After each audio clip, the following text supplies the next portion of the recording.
नमस्कार, शाखाना न्यूज में आपका स्वागत है। मैं खुशी नायक। मैं रविंद्र नायक। आइए देखते हैं दिन भर की खास खबरें। द टाइम्स ऑफ इंडिया की एक रिपोर्ट के मुताबिक केंद्रीय जांच एजेंसी सीबीआई ने दिल्ली के उप मुख्यमंत्री मनीष सिसोदिया के दफ्तर में तैनात एक अधिकारी गोपाल कृष्ण माधव को 2 लाख की रिश्वत लेने के आरोप में गिरफ्तार किया है। अधिकारियों ने हालांकि गिरफ्तारी के बारे में कोई जानकारी नहीं दी है। दिल्ली में शनिवार 8 फरवरी को विधानसभा चुनाव के लिए मतदान होना है। इस गिरफ्तारी पर मनीष सिसोदिया ने ट्वीट कर प्रतिक्रिया दी है। उन्होंने कहा, मुझे पता चला है कि सीबीआई ने एक जीएसटी इंस्पेक्टर को रिश्वत लेते हुए गिरफ्तार किया है। यह अधिकारी मेरे ऑफिस में बतौर ओएसडी भी तैनात था। सीबीआई को उसे तुरंत सख्त से सख्त सजा दिलवानी चाहिए। ऐसे कई भ्रष्टाचारी अधिकारी मैंने खुद पिछले 5 सालों में पकड़वाए हैं।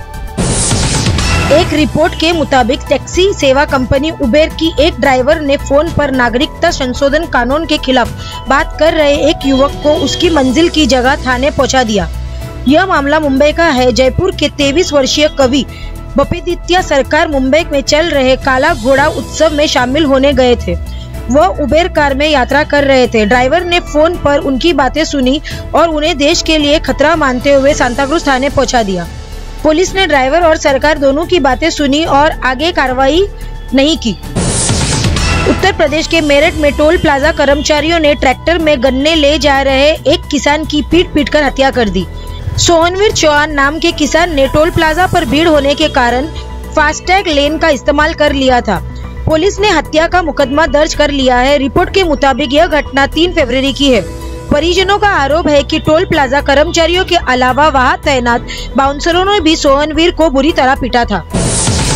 सीएए और एनआरसी के खिलाफ नागपाड़ा के मुंबई बाग में चल रहे प्रदर्शन कवर करने गए 2 वरिष्ठ फोटो जर्नलिस्ट के साथ मुंबई पुलिस के 3 पुलिस कर्मियों ने मारपीट और बदसलूकी की। पीड़ित फोटो जर्नलिस्ट का नाम आशीष राजे और सतीश मालवाड़े है, जो पिछले 20 साल से विभिन्न मीडिया हाउस में काम कर चुके हैं।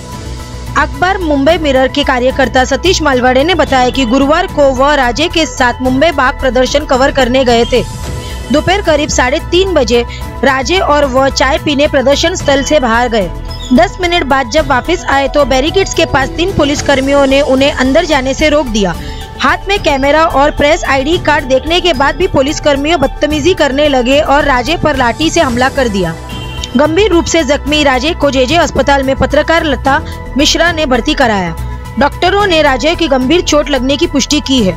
घटना वायरल होते ही विभिन्न मीडिया संगठनों ने गृह मंत्री अनिल देशमुख, सीपी संजय बर्वे और एडिशनल सीपी वीरेश प्रभु से दोषी पुलिस कर्मियों के खिलाफ आपराधिक मुकदमा दर्ज कर उन्हें निलंबित करने की मांग की है।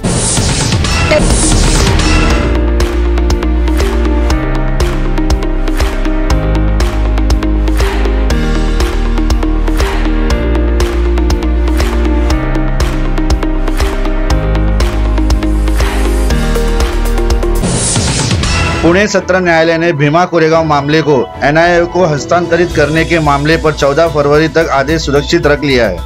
महाराष्ट्र राज्य ने एनआईए द्वारा मामले को हस्तांतरण की मांग के आवेदन का विरोध किया है। कल इस मामले में दोनों पक्षों की दलीलों सुनने के बाद शुक्रवार को अदालत ने 14 फरवरी तक फैसला सुरक्षित रखा है। इससे पहले केंद्र सरकार ने भीमा कोरेगांव मामले की जाँच एनआईए को सौंप दी थी, जिसके बाद एनआईए के पुणे सत्र अदालत में सभी रिकॉर्ड्स और कार्रवाइयों को मुंबई की एक विशेष एनआईए अदालत ने हस्तांतरित करने की मांग की थी। भारत में जल्द ethanol, methanol, biodiesel, CNG, LNG और हाइड्रोजन का प्रयोग ईंधन के रूप में होगा। इससे पेट्रोल और डीजल पर निर्भरता कम होगी। इसका लाभ यह होगा कि ऑटोमोबाइल सेक्टर में बूम आएगा और हमारी अर्थव्यवस्था 50 अरब की हो जाएगी। यह बात ऑटो एक्सपो 2020 का औपचारिक शुभारंभ करने पहुंचे सड़क परिवहन एवं राज्य मार्ग केंद्रीय मंत्री नितिन गडकरी ने कही। उन्होंने कहा कि देश के विकास और मैन्युफैक्चरिंग में सबसे बड़ी भूमिका ऑटोमोबाइल सेक्टर की है। इससे सरकार को सर्वाधिक राजस्व मिलता है। ऑटोमोबाइल सेक्टर की मदद के लिए सरकार पूरी तरह कटिबद्ध है। उन्होंने बताया कि जब 6 साल पहले मैं मंत्री बना था तभी मैंने वैकल्पिक ईंधन की बात कही थी। पिछले दिनों साउथ स्टार विजय के घर इनकम टैक्स की रेड पड़ी।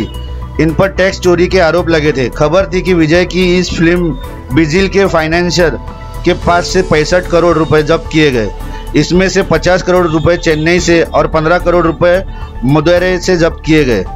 लेकिन ताज़ा रिपोर्ट के मुताबिक विजय के घर से कुछ भी बरामद नहीं हुआ। पाकिस्तान की आतंकवाद रोधी अदालत शनिवार को मुंबई हमले के सरगना हाफिज सईद के खिलाफ आतंकी गतिविधियों के वित्त पोषण के 2 मामलों में फैसला सुनाएगी। अदालत के अधिकारी ने गुरुवार को यह जानकारी दी।